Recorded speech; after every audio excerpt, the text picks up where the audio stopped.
আসসালামু আলাইকুম এভরিওয়ান, কি অবস্থা সবার? আগে এই ডিজাইন দেওয়ার পেছনে গল্পটা আপনাদের সাথে শেয়ার করি। এখানে কি হয়েছিল, আমি আমার হাতে প্র্যাকটিস কোন দিয়ে মেহেদি দিচ্ছিলাম। তারপর আমার মাকে বললাম যে চলো আমি তোমাকে দিয়ে দিই, তখন উনি না করছেন যে দিবেন না। তো আমার দেওয়ার পরে তখন ওনার মনে হলো যে না, এখন দিই, ডিজাইন মনে হচ্ছে ভালো হবে।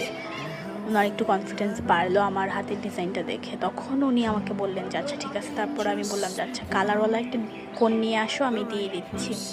তারপর উনি নিয়ে আসলেন আর আমি এই ডিজাইনটা করে দিলাম। এই ডিজাইনটাতে আমি বেশি কিছুই করিনি, এখানে জাস্ট দুইটা কলকার মতো এঁকে ভেতরে অল্প একটু ডিজাইন করে দিয়েছি। জাস্ট খুবই সিম্পল রাখার ট্রাই করেছি। অ্যান্ড আম্মু মানুষ তো অবশ্যই জানেনি, বেশি গর্জিয়াস দিতে চায় না, যতই আমি বলি যে কোনো প্রবলেম নেই তবুও। তো এটা একটা ইনস্টাগ্রাম ইন্সপায়ার্ড কাজ ছিল, বাট হুবহু কপি করতে পারিনি। আর ওপরে একটু ময়ূর শেপের করে দিয়েছিলাম, এই তো ডান।